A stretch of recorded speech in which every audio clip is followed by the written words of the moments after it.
We did it. We went to 2 shows a week. That's right, going forward all the way through the Super Bowl and who knows, maybe beyond, Mondays and Fridays. Make sure you're checking out Football America wherever you find your podcasts and or subscribe on the YouTube page, Football America, with an exclamation point going forward. And we have so much to get to on this episode. Lamar v. Allen, the long kicks, and Jalen Carter spit. But a lot of people out there chose to get up on Mount Pius about our guy Ryan Clark, saying Tom Brady and Drew Brees weren't generational talents, which of course they aren't. All-time greats and all that, but that wasn't Ryan's point. He was complimenting them. He was saying neither guy was a measurable physical freak. Sheesh, Mount Pius is getting crowded already. Everybody's so aggrieved on behalf of poor Tom Brady. You see, the NFL's got 2 basic types of QBs. Specimens. Josh Allen, Andrew Luck, Cam Newton, even Jeff George. If all goes well, those guys become the league's gunslingers like Elway, Favre, Roethlisberger. Guys more inclined to throw caution and the ball and design play to the wind. And then there are guys who are less about arm strength or their wheels, more about the ability to process fast and win pre-snap. Brady, Brees, Peyton, Montana. They've been marginalized largely by the name game manager. That's why I've updated it. They're calculated. They're lethally accurate. That's why I call them assassins. In superhero terms, it's like Superman v. Batman. You'd of course like the measurables of the son of Jor-El over Bruce Wayne, but that doesn't mean Batman can't win thanks to being more clever. Same dynamic for the Hulk and Iron Man. Sorry, I didn't mean to ignore you Marvel enthusiasts. And sorry to everyone up on Mount Pius. We humans will try to do better as the regular season unfolds. Sheesh. Let's start the show.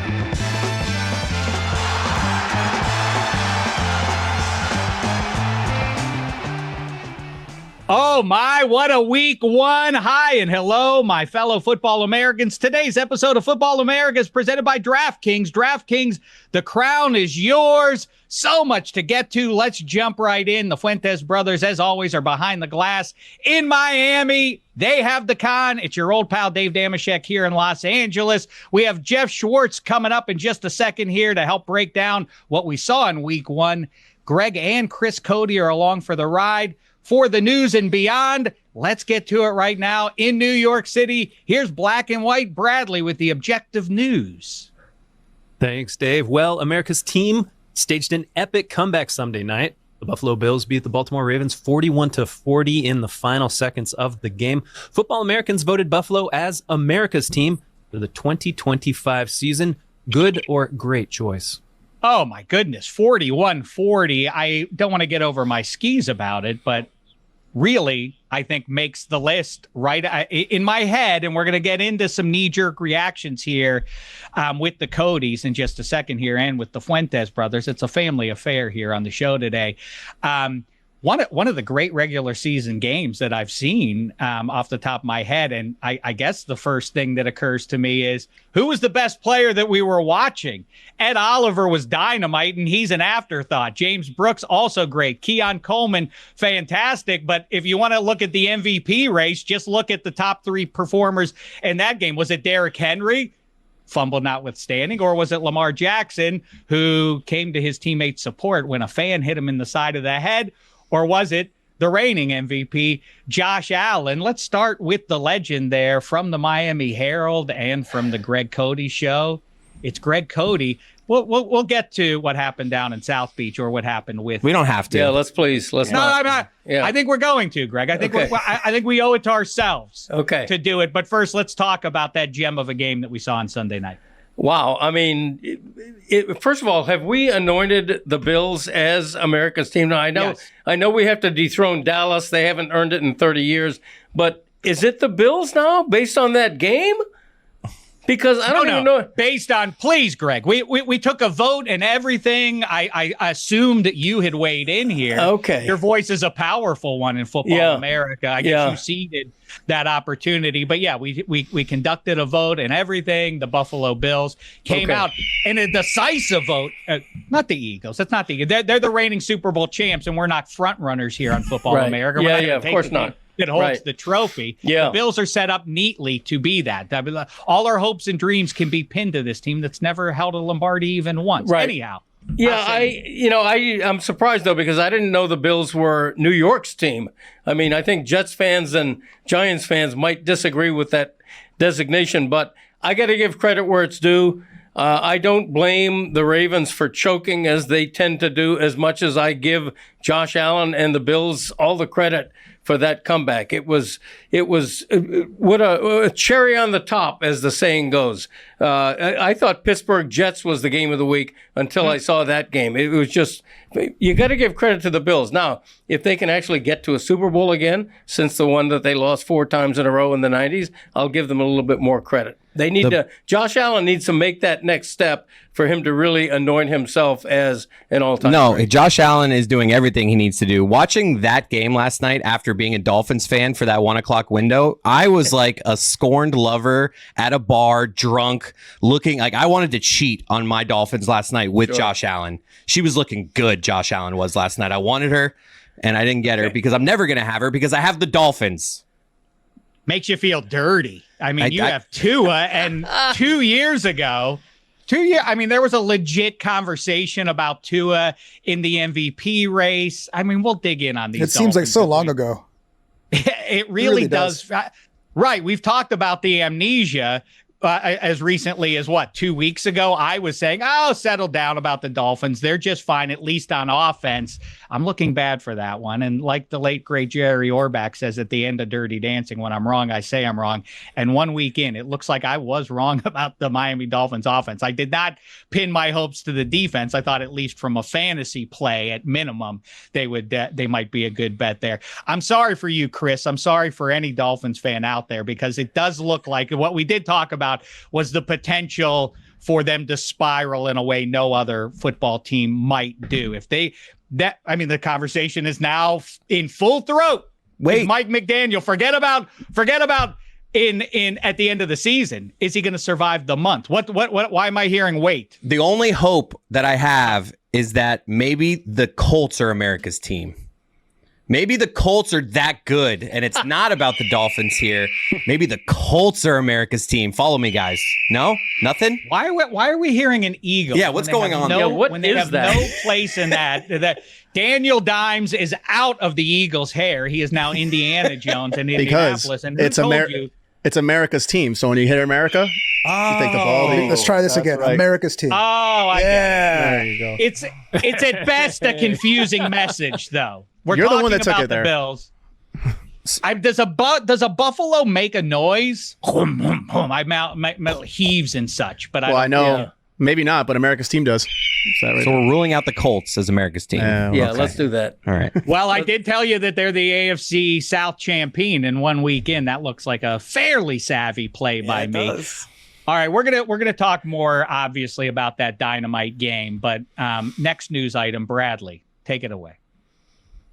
Pittsburgh Steelers boomed a 60-yard field goal to beat the New York Jets, and Aaron Rodgers had his revenge.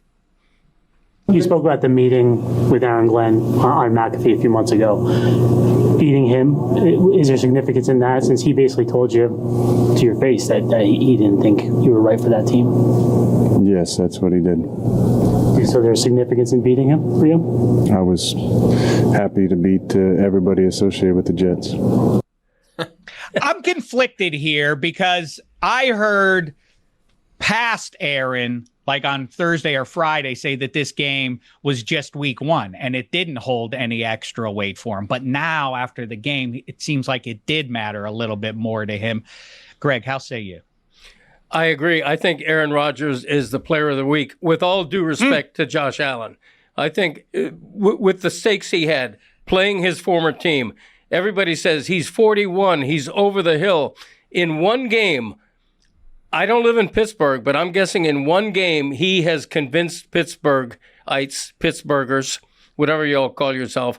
Burgers. It's the most delicious name for a native of any American city. Right now, any burger who's an NFL fan thinks that Aaron Rodgers is the answer. He's not just a one-year has-been stopgap quarterback anymore. With that one performance, he has gone to being the answer. All of a sudden, he's Tom Brady 2.0. You surround him with the right talent, and you can win with this guy and he's only 41. But Jalen Ramsey, I feel like, feels as good about himself, even as much as Aaron does after that game. Like how I feel good about, obviously you feel good about Aaron after that game, Right. but I would put Jalen Ramsey ahead of Aaron in terms of how you're feeling about yourself after your first game. But Jalen Ramsey feels great about that one play, that one hit, whereas Aaron Rodgers won that game. He didn't have much run support in that game. That victory was his and his alone against his nemesis ex-team that fired him. So I think Aaron Rodgers, for me, is the player of the week.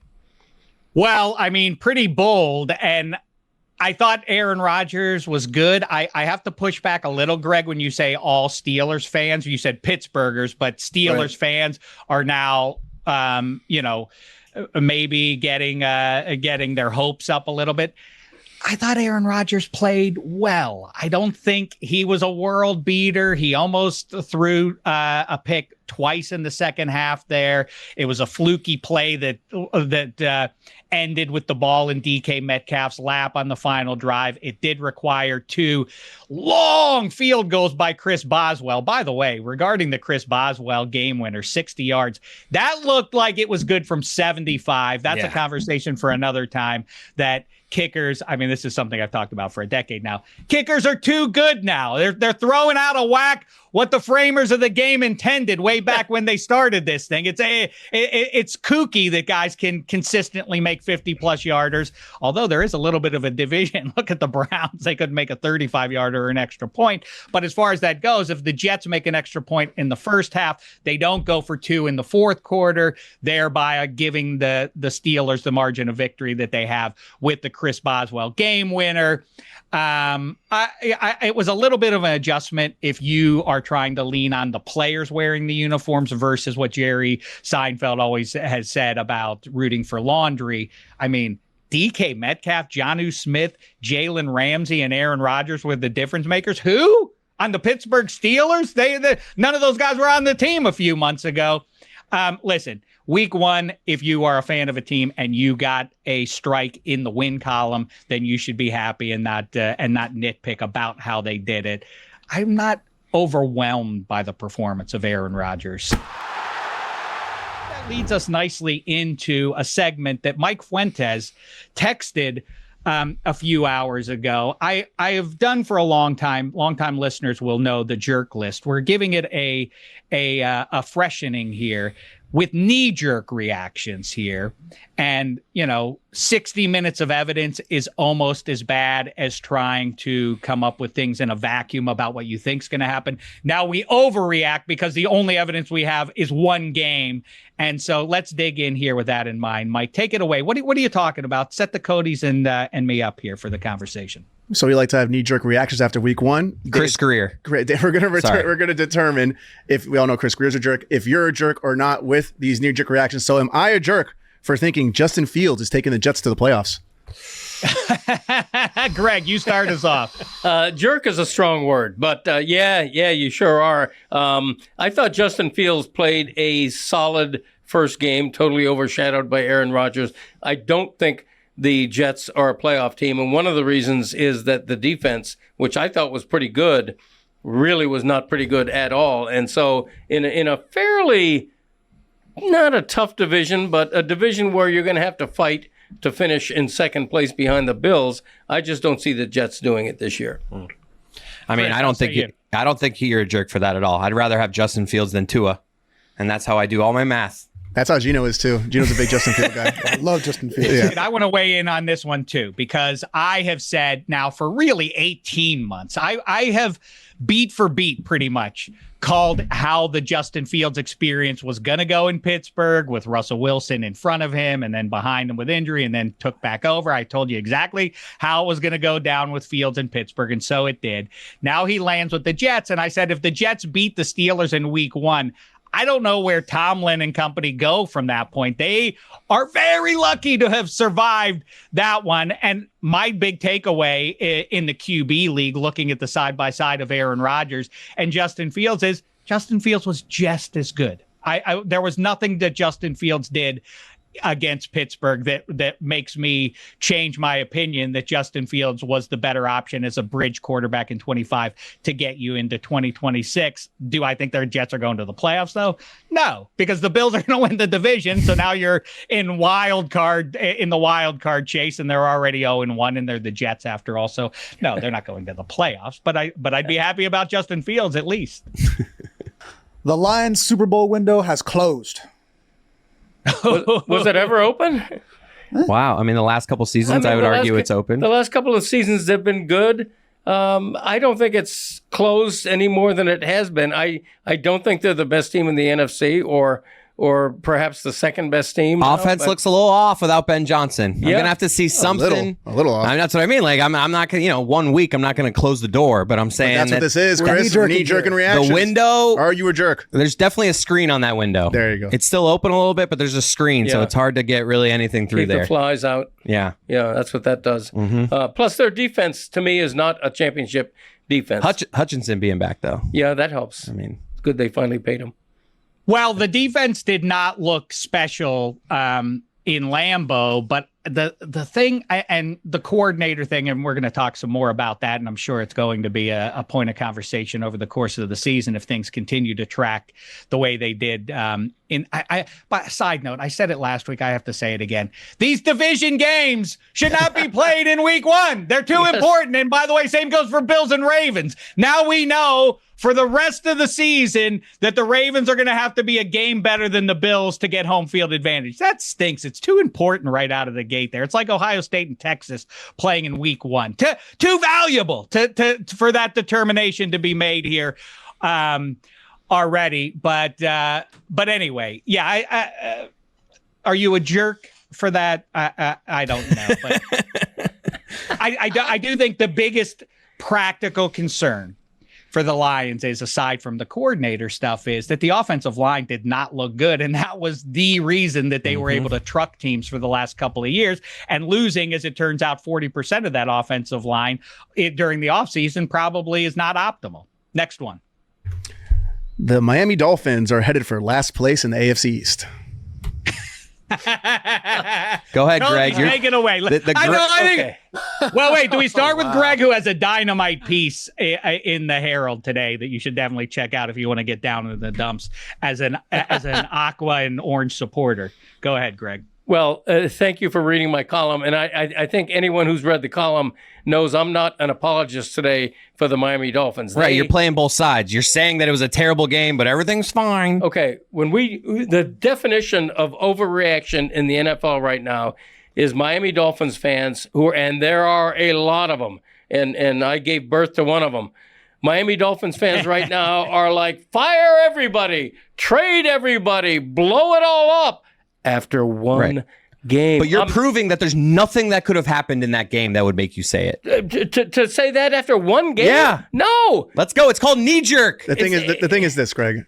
It's fine. I can forgive this happened against the Josh Allen. I can forgive it against the Chiefs. I can forgive it against the Chargers. Bleeping Jones. Daniel Jones and the Indianapolis Colts, that's probably going to be a bad team. And for you to get blown out by a bad team, that's maybe they're America's team. We're still finding out. We are. The Colts could be. Or is it?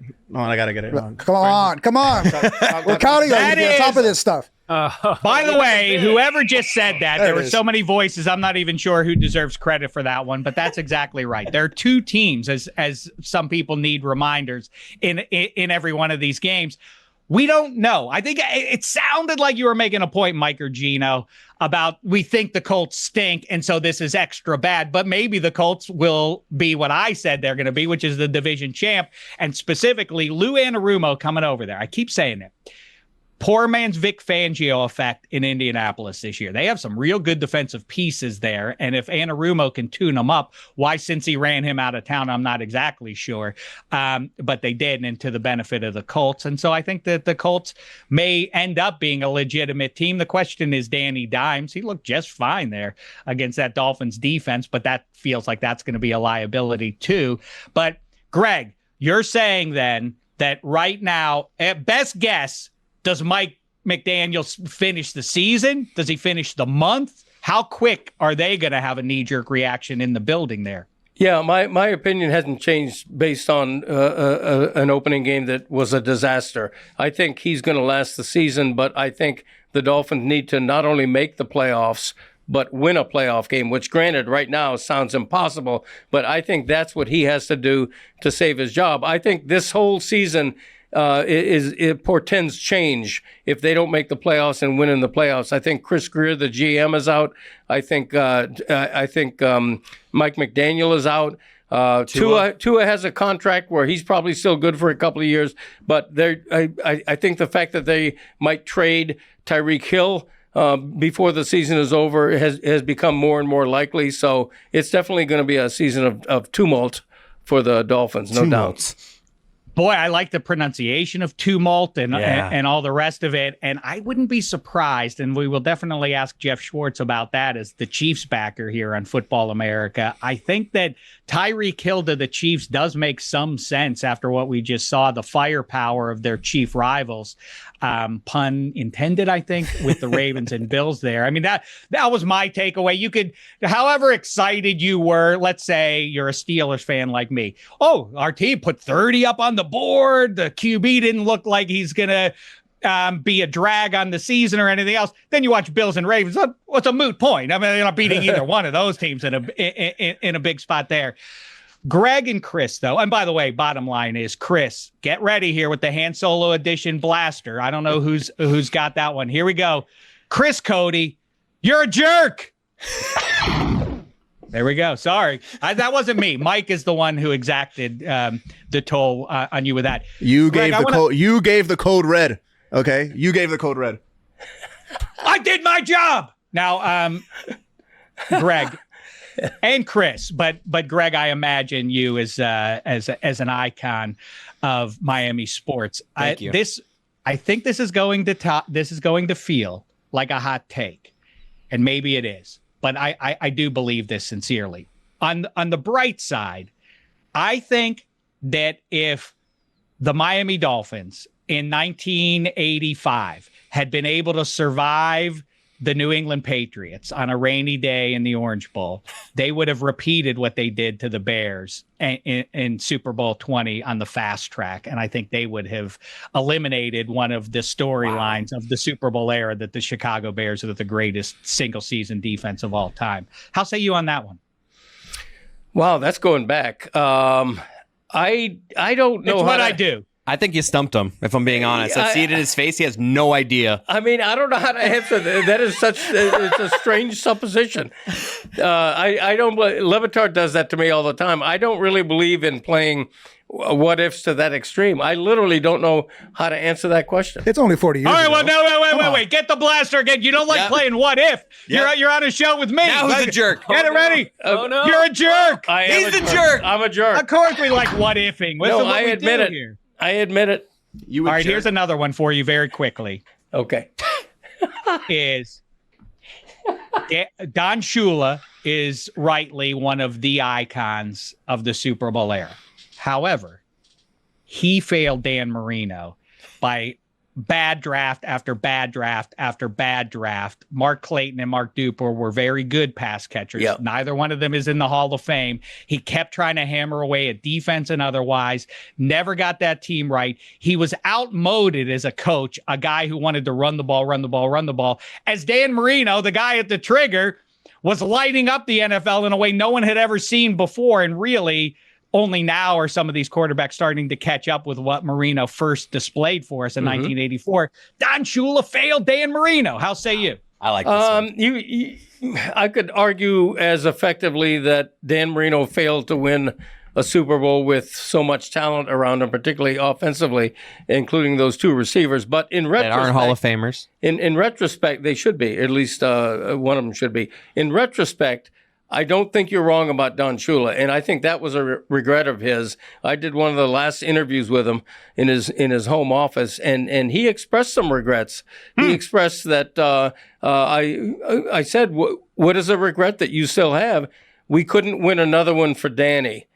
We couldn't win another one for Danny." I think he realized that when you go the last 30 years of your career without replicating your 2 Super Bowl wins, you have failed in a manner. Now, Is he still one of the all-time greatest coaches who deserves all the accolades he's gotten? Yeah, but to your point, I can't disagree with that. And I think were he here today, he'd be about 120 years old. But were he here today, I think he would have to nod and agree. I picture his office looking like Saban's did at Alabama. Oh, it's like great. Very like old but wood. He's got replicas of the 2 Super Bowl trophies way up there. It's great. Yeah.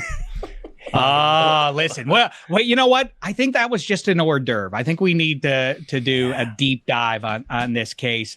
Greg and Chris Cote, dynamite stuff though. In your first turn, we appreciate you making time for us here on Football America. I hope we can do it again sooner rather than later. As we say goodbye to the Cotes though, and do make sure you're checking out the Greg Cote Show, obviously, in with LeBatard, both fellas all the time, and making the show better that way. Make sure you check out in the Miami Herald Cote's new piece there about the state of the Dolphins. I'm sorry for you, Chris, because I do think I disagree with your old man. I don't think this is the start that the Dolphins needed. I think that there is a real chance that they can start their spiral. Yep. And I mean, that McDaniel story is not going away because it felt like the team just no-showed their head coach. And that was the buzz for the month preceding kickoff. Yeah. And now it looks like that's exactly what happened. Like, yeah, we ain't inspired. Let's hire another offensive specialist, huh? We brought 6 in during the offseason. Bobby Slowick, get out of here. Okay. I don't want to be the voice of reason here. Somebody's got to be. All right, he just said bye to us. The Dolphins are favored to beat New England in 6 days. Oh, we're back. Oh, I'm I feel better now. just saying. I feel better. I tried to broom Greg Cote, but he didn't listen. Get the blaster out one last time. Greg Cote, you're a jerk. Because you know why? Because Bradley's going to yell at me after the show about, Dave, why don't you stick to the clock? All right. He's not going to be the only one. As the Cotes go out, here comes our guy. He's the host of Geoff Schwartz is Smarter Than You. Make sure you track it down on the YouTube page, the Football America YouTube page, that is, because Geoff Schwartz is Smarter Than You, clips and full show available for your perusal there. Here he is, everybody. It's Geoff Schwartz. I am surprised you're not an Aaron Rodgers jersey. I thought I would come on today and you would be decked out Aaron Rodgers jersey telling me I told you so. You're wrong, Schwartz. We're Steelers are back again. We're winning the Super Bowl. All those things I expect you to say today. I'm a little disappointed that you're more casual than I expected. Casual? I'm high on ayahuasca, friend. What do you mean? Hey, man, look, any win is a good win. Your team won ugly. My favorite team lost pretty ugly. I mean, hey, man, that's the margin of the NFL. Survive. That's right. I mean, I really am. I hate, as you know, the cliches, but one that I do think is true is a win's a win in the NFL. It doesn't make a difference. Correct. If it's 3-2 or 79-78, just get the win. And so they did there. Well, I want to talk about them, but you mentioned your team, the Chiefs. And so let's start there because it feels pretty far in the rear view mirror at this point, based on everything we saw on Sunday. And really, talk about overreacting. That was an all-time regular season game we watched on Sunday night, eh? It was fantastic. I will readily admit, Dave, I'm on the East Coast. I had a long week, but I got to bed early and woke up and saw it was 41-40 in utter shock. Is that right? Yes. 40-25, that was it? Yeah. It's funny too, like just Thursday night, I'm flying back home from New York. I go to New York every week. And I'm flying back home and there were some storms in the area and my flight got canceled essentially. Got moved to like 2 a.m. So I stayed in New York overnight in Newark at the local Marriott there. And, the rain delay happened. I went to bed. I'm like, I'm going to sleep. It was 24-20. I woke up. I did the same thing. I checked my phone. The score was 24-20. I thought the game just got suspended. I didn't realize they played the rest of the game, just punted 8 times in a row. So you never know. If you go to bed early, what's going to happen? This one, obviously, I missed an all-time classic. I caught up, obviously, on what happened at the end. I'll tell you what, man, look. The reason why the Chiefs have been good for all these years, there's many reasons, as we know, right? But they win those moments that are needed to be won. And the Ravens just continually don't win them in the end, Dave. We only judge the Ravens and the Bills and the Chiefs and the Eagles on those little moments. And they're actually big moments in games, right? That matter between winning and losing in National Football League. We don't grade you when you play the Browns or when you play a bad team. We grade you against the best teams in the playoffs often in those big moments. And the Ravens continually blow those moments, man. Fumble against Kansas City, right? Give up a big third down at the end of the game. And Buffalo has struggled against Kansas City in those moments in the postseason. But last night was an example where Buffalo won the big moments, right? The Ravens had multiple opportunities to put them out of their misery. Couldn't get a first down. Had to punt. Fumbled. Even the end of the first half, the Bills being able to get in field goal range there with a second bottom 3 more points. What a nails play that was for Josh Allen to, have a loose sense of where the clock was and to throw that a strike. And by the way, talk about big moments. That throw by Josh Allen to put them into field goal range. I mean, there, Collinsworth maybe gets a little hyperbolic about 5 dozen times per game, but not in this case. There really are not very many human beings that can make the throw that he made over multiple Ravens heads right on the money along the sideline, right? Not many, and that's why Josh Allen is who he is. And so the Bills just win those moments. And go back to the Chiefs, Dave, like their game Friday night, for so many years, they won those moments and the Chargers lost those moments. How many games have they played that have been 3 points? And in this game, the Chargers won those moments. You actually might be right eventually with the Chargers here. You might get one right as a division winner. But this is a game where, like, think about all the years that this game has been played, right? The Chiefs come out of halftime, sneakily, by the way, just managed to miss coming out at the correct time. That was kind of interesting. Have you noticed that? They came out 5 minutes later than they were supposed to. I don't know how you get away with that, but they just showed up later. They get a 3 and out. They go down and score. It's now 13-12. Mahomes does Mahomes magic, and then Butker misses the PAT. And in years past, it doesn't happen like that, right? And in years past, the Chargers then crumble. What do the Chargers do? Touchdown, run the clock out. And those are moments the Chargers have lost for years against Kansas City. Well, you know what? As far as that goes, what stood out to me was I always advocate to not merely survive on the big blue marble, but to truly live. And in football terms, that the Chargers didn't try not to lose at the end of the game. I mean, they kept their foot on the gas, and that's everything, to have the balls to do that. And I know it's easy to just attribute it to Jim Harbaugh, but to whom else would I look? I mean, that was Jim Harbaugh saying, I believe in you, the QB league. We have the real deal at the most important position. Go win this game. Don't just don't just keep us in the game here, Justin. Go win it right now. Let's not let Mahomes have a shot at winning this, right? I think you're absolutely right. Now, Chris Jones had a terrible rush on third down, but I think we saw a very confident Herbert, Dave, where he just seemed to control the whole game. And I'll give Greg Roman credit. I think at times Greg Roman's offense is a little limited pass game-wise. Didn't feel that way against Kansas City. I mean, that was a great Greg Roman game. Herbert was fantastic. The Chiefs can't rush the passer. It's a huge problem. It was a problem in the Super Bowl. No one talked about because their offense was so bad. It continues to be a problem in week 1. Joe Alt was great at left tackle, filling in for Slater there. I mean, the Chargers, that was a really good win for them. And the Chiefs have the Eagles now. I mean, look, man, it gets no easier when you're the champion, or the defending AFC champion, I should say. And they got to fix some things, man. Well, last thing on the Chiefs specifically, because we talked about it a couple of weeks ago. How true is it? I tend to regard sports as sort of a movie that we don't know the ending to, some blend of reality TV and a well-done movie. The edge that they always had the Chiefs is like, the evidence of Mahomes is a killer, and he is going to win in the end, and Andy Reid is smarter than you, and all that kind of stuff that gets in the head of their foes. How much has that now changed because of being mortalized by the Eagles in that Super Bowl? Now they feel like, look, they can bleed. Look, they bleed now. How much is that in the Chiefs' head now? It's a good question. I don't know if it's in the Chiefs' head, but I think it's fair to say it's in the opponent's head. Yeah.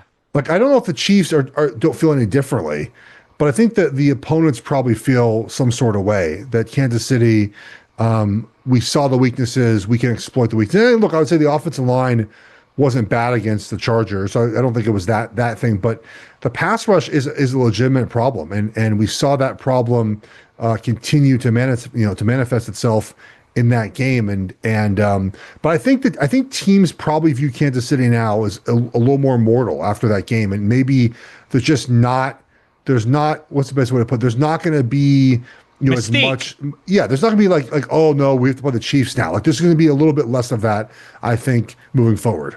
And by the way, they can say whatever they want. Obviously, the Ravens are aware of their fumbling and big spot failures.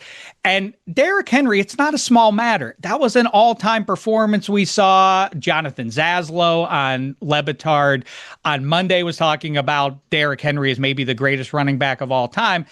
Maybe, except that he just fumbled the game away. I mean, you just can't have it. You cannot have fumbles in big spots in fourth quarters against teams like that. And it is a plague, and it proves that at the end of the day, football players, for all their confidence, everything else, they're human beings, and they understand that this is their track record now, and it adds a layer that they have to overcome. And now you have 4 months of whatever. They're going to dominate, and they're going to win most of their games and all of that, and they're going to be in the playoffs, but it is going to rear its head again, and they can aggrieve by having to answer those questions for another year, but they've earned it, right?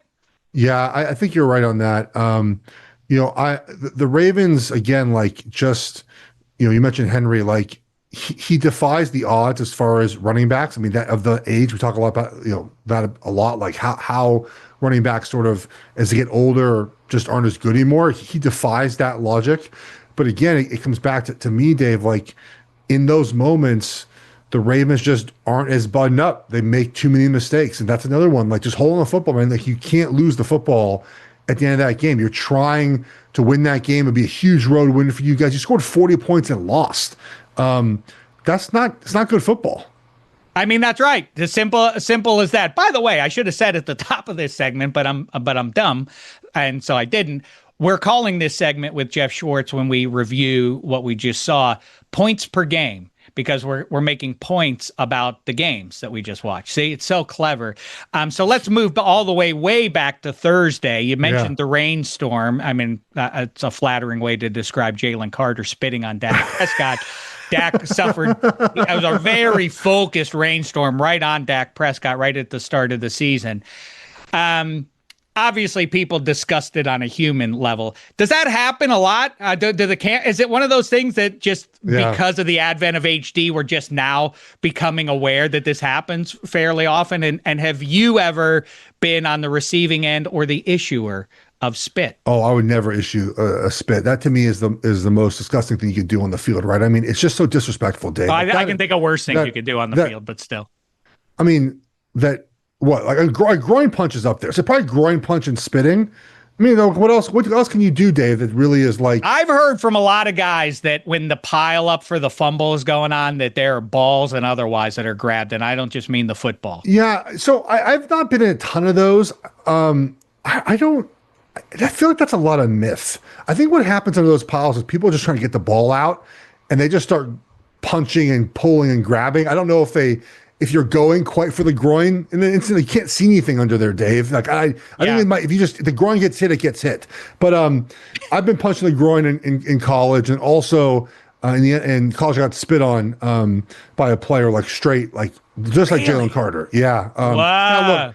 Now look, we were playing a team, and it wasn't. What are you protecting him? You can tell us who it was. It wasn't a beaver. What's sort of put? No, it wasn't. Was it a husky? No, it wasn't. You would think those are the two, right? Yeah. No, we hit a guy. It was a little cheap. It was legal, but kind of cheap. I can get why he was angry at us. I get it, but the spit was a little bit much, and so it wasn't good. Jalen Carter, man, like, what are we doing? What are we doing? The official's staring right at you.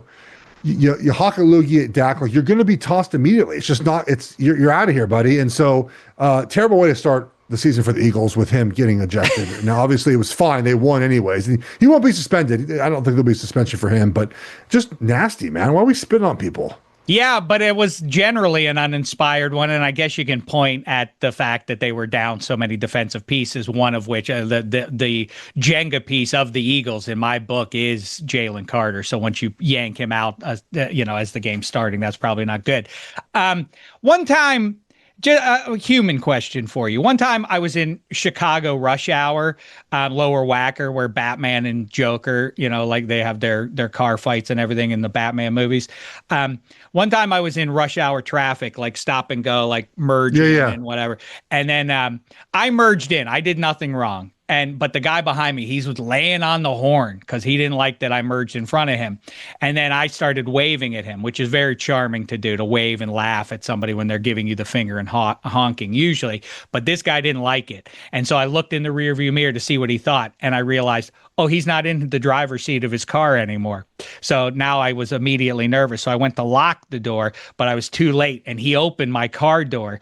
And I looked up as he went like this at me. He went, like that. Oh. But he only air spit. He did the whole thing, but he didn't do spit. He just air spit as if to issue me a warning or something. Oh, okay. And then my mouth was like real fast. And then he went back to his car and my head started spinning like, wait, do I have to get out of the car now? Like, because if it was spit, then I have to get out and take my beating. And it will be a beating. And I'll be on the wrong end of it. I'm me after all. You have to do it, But I have to do it as a man. Yeah. But with the air, I felt like it was gray. How say you? So I think there are times in life you fight for things, other times you don't, right? So like that feels like an instance where you let it go. No actual spit came out. I think a good example of this we saw in the sports world, by the way, was the father who gave the ball to that crazy woman who costed him. Like in that moment, if you're a parent, like I get it. You're like, what? Here, B, just take the ball and get out of my face. Like, we're not fighting over this baseball. Like, you just have to you're like, it's not worth the fight, right? Like, I know people are like, you shouldn't give the ball back to her. He shouldn't either. But I get it. Like, you're in a game with your son. If a woman was like, I need that ball to save my life because I'm being a crazy person, I would just be like, here, just get out of my face. So that's what you did, Dave. You're like, the fake spit happened. You're like, it's not worth my time, not worth my energy. The real spit happened. You have to go after that person. Yeah, right. But then the next scene is, if I do get out, then like the next scene is me in the TV series Chicago Hope being treated with a neck brace on and in the emergency room and all of that. Speaking of good parenting, Geoff Schwartz pulled his car over. He took the kids to Eugene, Oregon to see his beloved Ducks play. And his son, I love this from kids. Exotic land. We can try one of the famous haunts where dad had burgers and wieners and beers when he was matriculating and all that. And your boy said, let's go to Olive Garden. And you got him a cheese grater. Oh, Bradley has local knowledge. He just, which one? What cafe, Bradley? Glenwood Cafe. Tomato soup. Eugene, Oregon. Schwartz must know that place, right? I don't think I've ever been there before. Ha! How's that? Where's that? It's vegetables he's talking about. Schwartz ain't eating no tomato soup. Near the university. So it was so funny going back as an adult and seeing the places that are like, if you go like on Yelp and look at reviews of like restaurants, you're like, I never even knew this place existed. You just live in this little tiny bubble in college where you just drive to a facility and back home and you're on campus and that's about like all the places you ever see. And then you're adult, you're driving around, like I'm showing my wife the campus in the city for the first time. She's like, how much does it cost to buy a house here? Like, where's the pharmacy at? Where's the schools at? I'm like, Meredith, I have no idea. I didn't use any of that stuff when I was here. I have no clue where anything's at. I drove the facility. I drove home. I went to parties. I went to Olive Garden. So we had Olive Garden a lot. So the reason why Olive Garden was fun is because we're driving from the airport. We picked up a friend of ours to this sports store to buy Oregon gear. And Olive Garden was on the way. And I think my son had heard the story before, but I'll tell you the story now. So Endless Pasta Bowl, obviously, big Olive Garden thing, right? And when we were in college and didn't make as much money and didn't have, you went to eat a lot of Endless Pasta Bowl. Oh, Phil Knight had your pockets lined. Yeah, they were lined. Yeah, I'm sure they were, Dave, in 2004. Nonetheless, my brother, who you and Mitch have a great relationship, of course, we were at Olive Garden one time doing Endless Pasta Bowl. Back on the Schwartz special recipes. I've asked him pre-game, hey, Schwartz, give me the special recipe. He just stared at me, made me feel like an ass. Just stared at you. So we went to Olive Garden. Call him Geoff Schwartz's brother, but still. We went to Olive Garden with Mitch after a game, I think it was, in 2007. No, 2006, whenever it was. And Mitch ate a lot of food. When I tell you a lot of food, Dave, it's more than you could ever imagine. He can put it down when he wants to. Like when if Geoff Schwartz is telling me somebody else eats a lot, I can confirm it's a lot. So and he had an upset stomach. It wasn't good. He had to go to the bathroom, and then He came back. He had to go a second time, and he was gone for a while. Wow. And it was me, my dad, my uncle, and Mitch. I think maybe my mom was, I don't know. He comes back after the second bathroom experience, and he goes, "You know what, guys?